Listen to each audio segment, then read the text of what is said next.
Pessoal, então conforme combinado, eu estou gravando esse vídeo na tentativa de trazer em cena, trazer à tona os desenvolvimentos da filosofia analítica, em especial a filosofia do Ludwig Wittgenstein, né, que eu considero ser o autor mais importante do século XX e certamente é o mais difícil no que diz respeito a acompanhar o pensamento dele. Porque, diferentemente da maioria dos filósofos, o Wittgenstein não desenvolve um pensamento sistemático.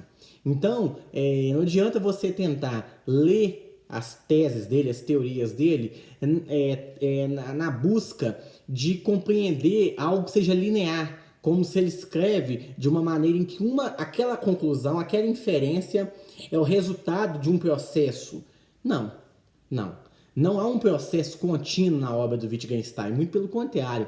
A obra do Wittgenstein ela é marcada por uma ruptura gigantesca no seu pensamento, né? Então, o Wittgenstein é um filósofo da linguagem, né? É um filósofo analítico, portanto.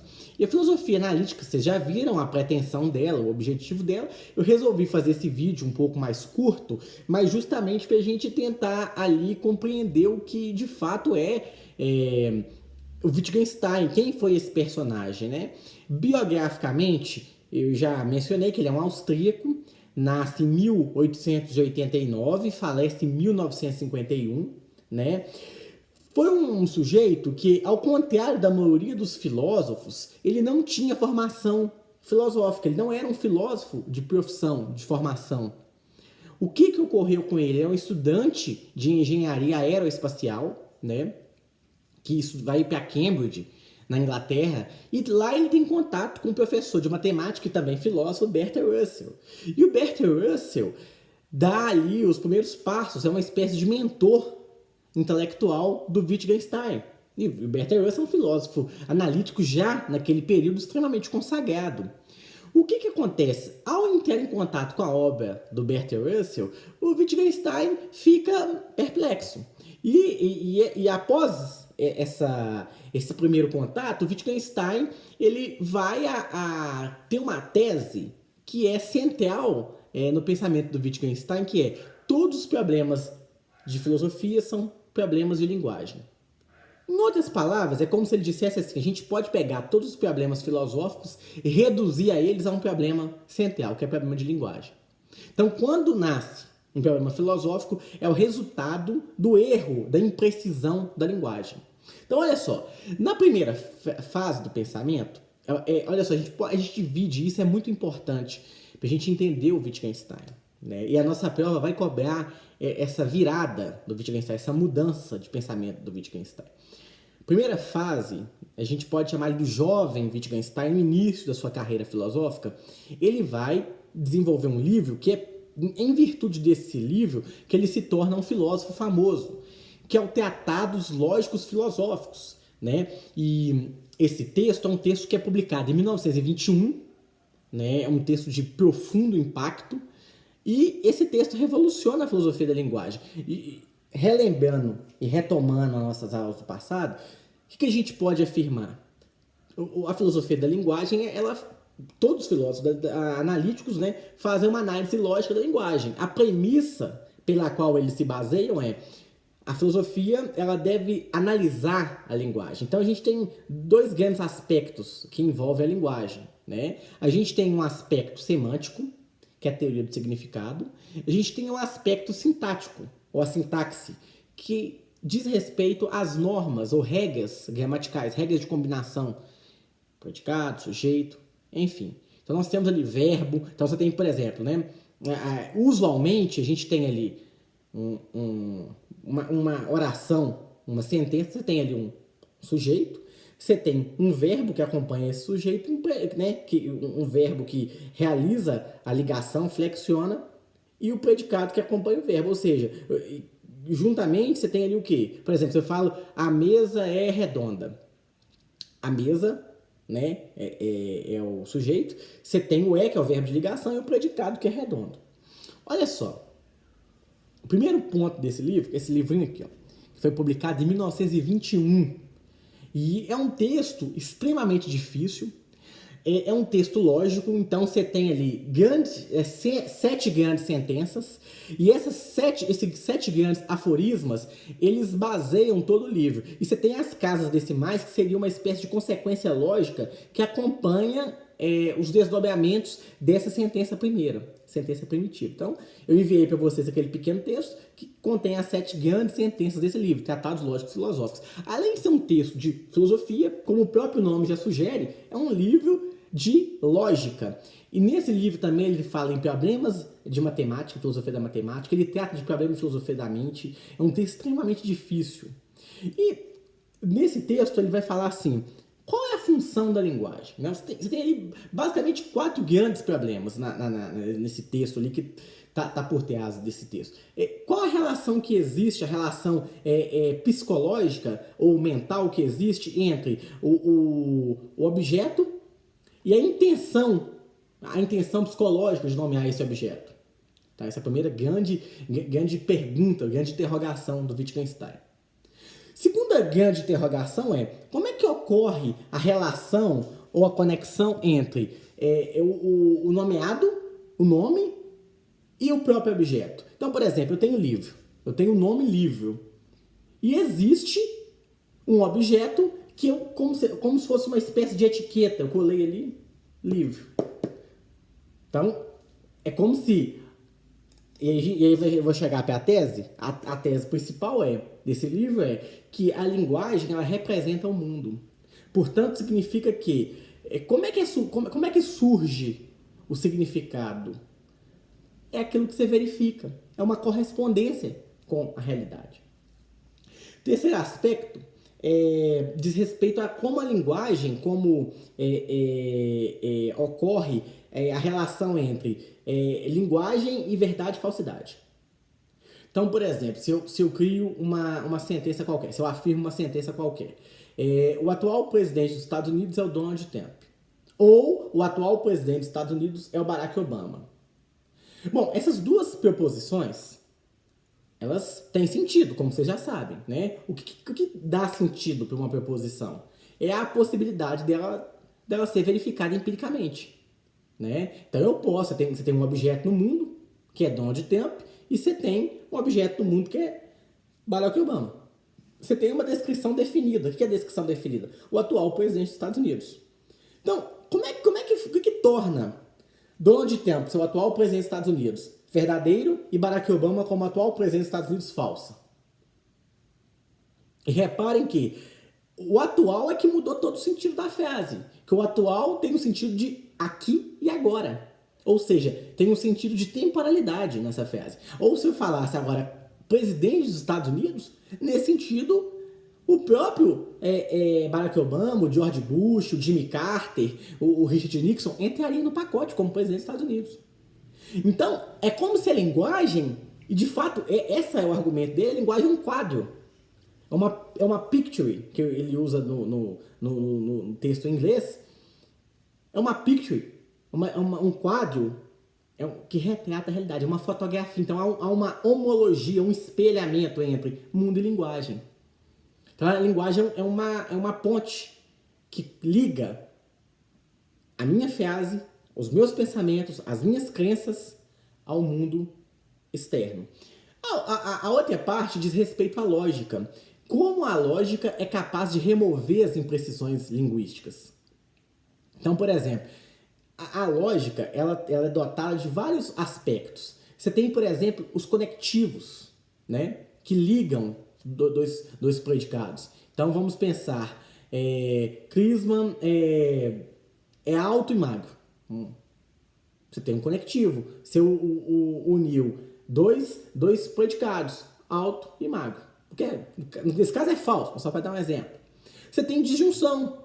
Ou o Crisman é cruzeirense, ou o Crisman é atleticano. Ou Trump é presidente dos Estados Unidos, ou ele não é presidente dos Estados Unidos. Você tem também as condicionais. Bom, se chove, então molha. Então, uma condicional. Olha como é que a linguagem ela tem um sentido. Ela não é ambígua. Você tem as bicondicionais.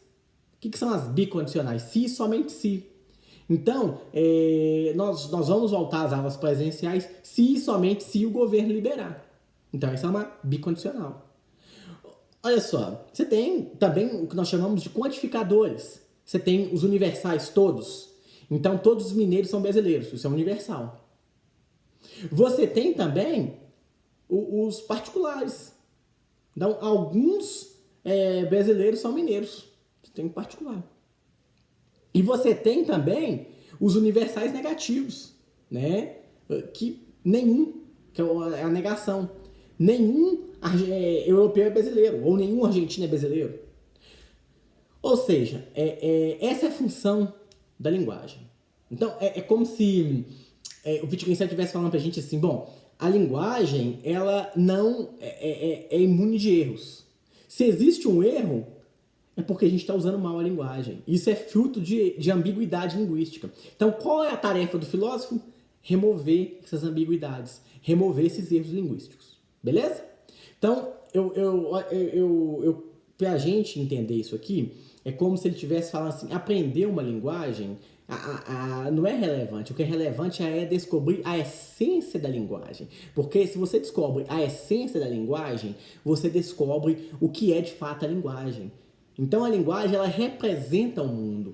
É muito curioso a gente imaginar essas metáforas dele, porque de fato esse é um livro extremamente difícil, em que ele vai distinguir entre preposições com sentido e preposições sem sentido. Então ele fala assim, você tem dois tipos de preposições, né? Que eu já falei com vocês, são preposições analíticas ou preposições e preposições empíricas. Preposições analíticas são preposições que são comumente da matemática e da lógica, né? Que são preposições que são verdadeiras em função do significado delas, né? Então, se eu falo assim, todos os corpos são extensos, a extensão é uma propriedade que todos os corpos têm. Não há nenhum corpo que não tenha comprimento, então ele não deixa de ser corpo. Logo, então todos os corpos têm extensão, todos os corpos são extensos. Isso é uma frase que é verdadeira em função do seu significado. Agora, todos os corpos são pesados? Essa é uma frase que ela já é uma frase empírica. Você tem corpos leves. Isso é muito abstrato, né? E é por isso que eu acho que é relevante a gente dialogar sobre isso. Para a gente encerrar, então ele vai falar o seguinte, a filosofia então é o quê? A filosofia é uma análise lógica da linguagem. Tem questões filosóficas que são do nonsense, elas são sem sentido, elas são destituídas de significado. Então faz, por exemplo, sentido um cara perguntar o seguinte, quantos fios de cabelo uma pessoa tem que ter para ela ser considerada careca? Não faz sentido. Porque é uma preposição, como é que você vai verificar essa preposição? Você tem um critério objetivo, universal, que seja efetivamente capaz de dar uma resposta satisfatória para isso? A princípio, não. Então, a gente encerrou essa primeira etapa e eu quero encerrar com vocês lendo como Wittgenstein fecha os tratados, porque é um fechamento incrível. Ele diz o seguinte, eu vou pegar aqui, e é curioso porque ele fala assim, bom, então as preposições filosóficas são preposições sem sentido. Vocês lembram do exemplo que eu dei? O nada nadifica. O Heidegger, que foi o autor que o Carnap citou nessa passagem, ele fez um uso completamente desconexo da linguagem. Ele aplicou ele aplicou categorias que não cabem na linguagem. Então ele fala assim, nada nadifica. Bom, o nada, como é que você vai substantivar a ausência de ser? Ora, isso é um erro categorial. É quase o cara transgrediu, violou as leis básicas do diálogo, da linguagem. Então, além disso, a gente tem também, então esse é um ponto. Aí ele coloca o nada nadifica, então ele não só substantivou o nada, como ele predicou. Fala, peraí, esse cara não tá falando nada. Ele não tá falando, ele tá criando conceitos vagos. Isso não é papel da filosofia. A filosofia tem que mostrar o que tem sentido e o que não tem sentido, separar isso aí. E depois de fazer essa separação, depois de fazer essa divisão, a filosofia tem que deixar o caminho para as ciências naturais, são ciências empíricas. Então eu vou ler essa passagem, que essa é uma passagem fascinante. Com isso ele encerra. Os últimos 3 aforismos do tratado são muito legais de a gente entender. Ele fala o seguinte, o método correto da filosofia seria propriamente este, nada dizer, senão o que se pode dizer. E o que se pode dizer é aquilo que você pode verificar, aquilo que você pode demonstrar. né? Ou seja, usando ferramentas da matemática e da lógica, ou utilizando categorias empíricas, ou seja, experiência, experimento. Portanto, proposições das ciências naturais. Ou seja, algo que nada tem a ver com a filosofia. Então, de certa maneira, ele faz uma filosofia contra a filosofia. E então, sempre que alguém pretendesse dizer algo de metafísico, mostrar-lhe que não conferiu significado a certos sinais em suas proposições. Então, por exemplo, se eu digo assim, o atual rei da França é careca. Bom, essa frase não tem significado nenhum. Não existe rei da França. Ou se eu digo o seguinte, o atual rei da França é um número primo. Piorou. Ou o atual presidente do Brasil é um número primo. Piorou. De uma entidade você transformar isso numa relação matemática? Então, é como se o Wittgenstein estivesse falando, tome cuidado com o que você está dizendo. Essa frase tem sentido? Toma cuidado com o que você está escrevendo. Essa frase tem sentido? Esse método seria para ele insatisfatório. E não teria a sensação de que lhe estivéssemos ensinando filosofia. Mas esse seria o único rigorosamente correto. Apenas falar o que se pode falar. E vocês vão ver como é que ele encerra. Minhas proposições elucidam desta maneira. Quem me entende acaba por reconhecê-las como contrassensos. Ou seja, ele escreveu contrassensos, que ele estava fazendo filosofia, mas para eliminar contrassensos. Olha só, isso é uma contradição. Você tem ali um contrassenso, né, que é um texto de filosofia, mas com o objetivo de eliminar esses contrassensos. Então, aí essa é muito legal. Após ter escalado através delas, por elas e para elas, deve, por assim dizer, jogar fora a escada após ter subido por ela. Então, depois que você faz todo esse caminho, essa trajetória, agora, essa trajetória de contrassenso na filosofia, você abandona, joga fora a escada. Deve sobrepujar essas proposições, e então verá o mundo corretamente. Olha só, porque quando o Wittgenstein fala, a pessoa pergunta pelo sentido do mundo. Essa pergunta é uma pseudo-pergunta, um pseudo-problema. Você não tem um tratamento empírico para responder para o cara. Ah tá, eu explico como o universo surgiu. Né? Você tem uma porção de explicações. Ah, eu explico como a vida surgiu. Mas qual é o sentido do mundo? Isso é uma pseudo-problema. Você não tem uma resposta para o cara. Então, aí ele fala o seguinte, olha só como é. Essa é muito enigmática. Essa é a frase mais enigmática do livro. E que há uma porção de intérpretes que visam explicar essa frase, mas ninguém chega num consenso. Sobre aquilo de que não se pode falar, deve-se calar. Então, é o silêncio, né? Você não pode falar sobre essas coisas, cale-se sobre elas. Então, é assim que ele termina. Só que ele abandona esse projeto.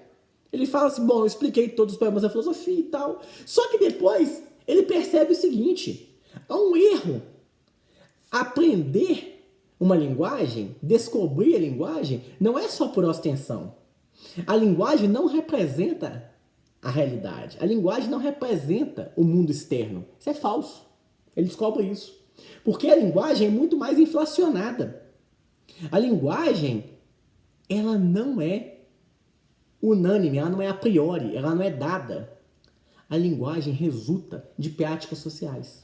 E aí, ele vai começar a escrever contra-tratados, que é esse texto de 21, né?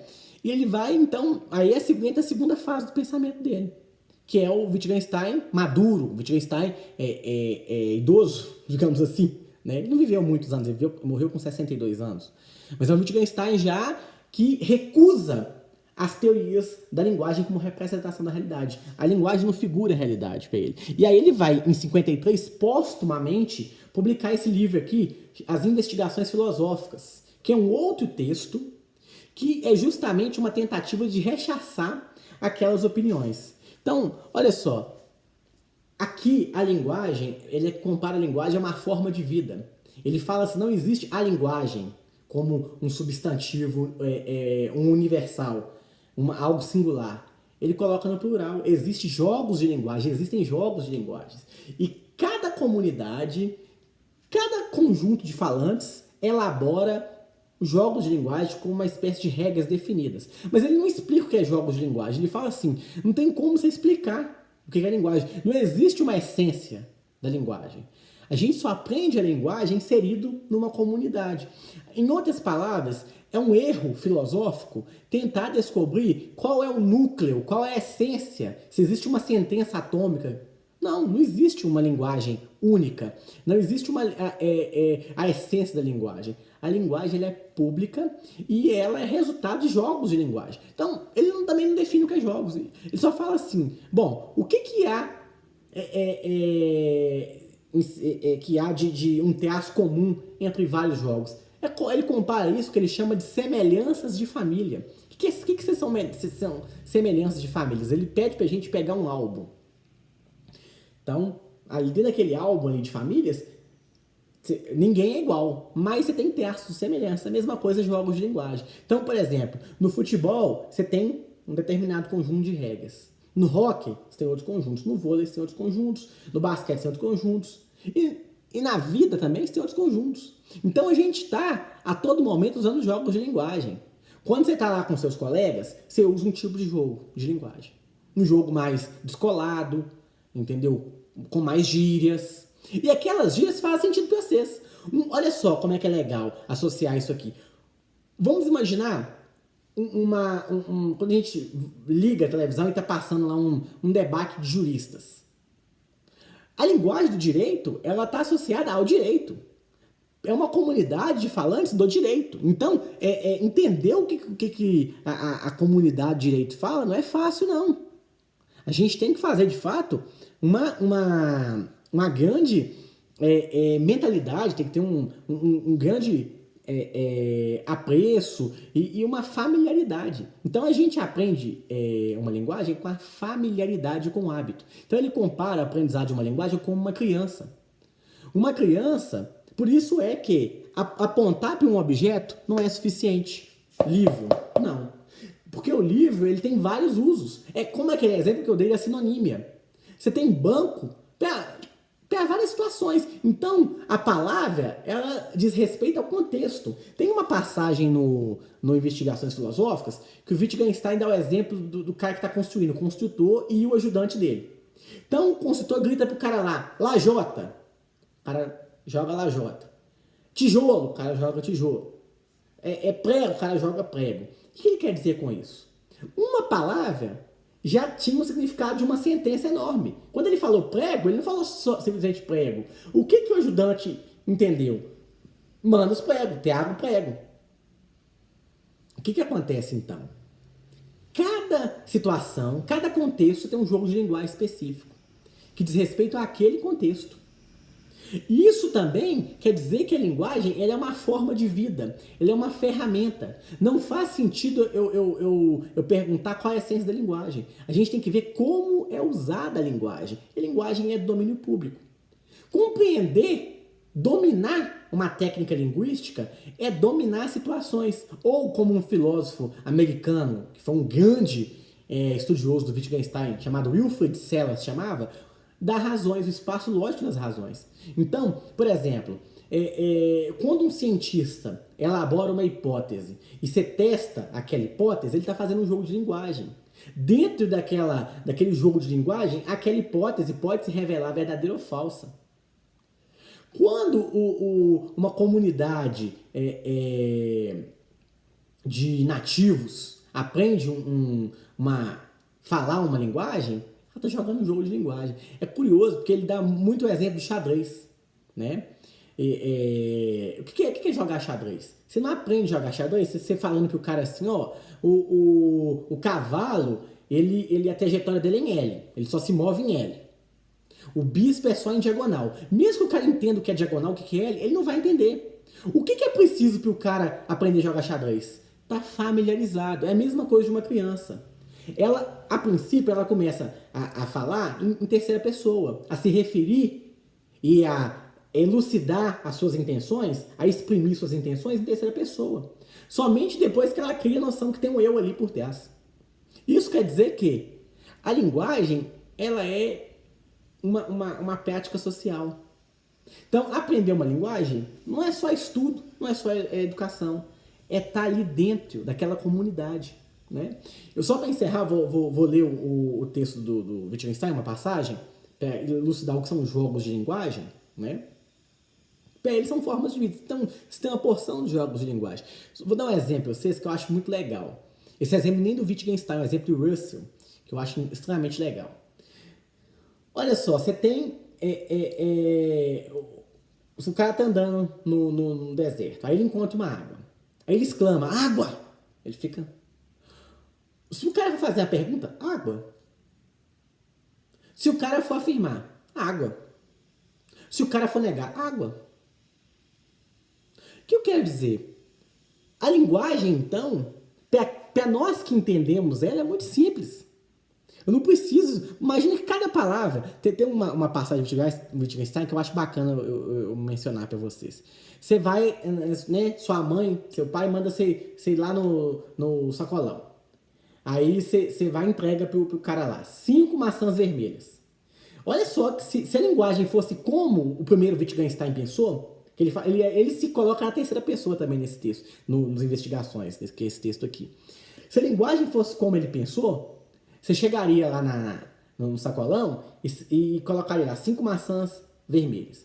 Aí o dono do sacolão, ele iria consultar lá a tabela, ele teria que ter uma tabela, porque já que a linguagem representa o mundo, ele tinha que ter uma tabela. Aí você tá lá, né? Maçãs, aí vai lá frutas, acha que tem aquele conjunto de frutas, maçã. Aí é 5, aí tem um conjunto de algarismos, 5. Vermelhos, tem um conjunto de cores, não. Não é domínio público? O conceito, então, a gente aprende. Depois de um certo período, um certo hábito, uma certa familiaridade, que eles chamam de acquaintance, com essa comunidade, se adquire, então, capacidade de estabelecer nexo. Tá? Eu não gostaria muito de alongar. Esse exemplo eu acho que é muito legal também, pra vocês entenderem. Como é que os erros de linguagem são erros de não saber utilizar o que são propriedades, o que são relações. Então, quando eu falo o fulano é alto, né? O que é alto? Alto, nesse substantivo, ele não é universal. Alto em relação ao quê? Tem um exemplo legal que ele usa, que é a distinção entre simples e composto. Isso é uma coisa puramente arbitrária. Então a linguagem, no domínio da química, os químicos sabem utilizar essa linguagem. Então, como se todos nós estivéssemos fazendo jogos de linguagem. Os filósofos fazem jogos, né? Só que ele fala, os filósofos são enfeitiçados pela linguagem. Eles ficam perguntando o que significa um termo. Aí entra o erro do Sócrates. Quando Sócrates pergunta o que é justiça, não, seu Sócrates, não existe a justiça. Existem formas particulares de justiça que se enquadram no conceito de justiça. Quando Sócrates, por isso que ele fala, Sócrates ele era um doente. Sócrates era um doente. Ele não usava a linguagem da forma correta. Então, quando ele pergunta o que é coragem, Sócrates olha, o Wittgenstein fala assim, não pense, veja. Então, Sócrates, o que é coragem? Está ali na sua frente, meu querido. Quando Sócrates pergunta o que é o bem, gente, o que é o bem? Você está vendo bem. Não, mas eu quero o bem universal. O bem universal não existe. Isso é passatempo de filósofo. Vocês conseguem entender esse ponto? Esse ponto eu acho que é genial. Só para encerrar, gente, ele explicando sobre o que é um jogo de linguagem. Eu acho que essa passagem ela é muito legal.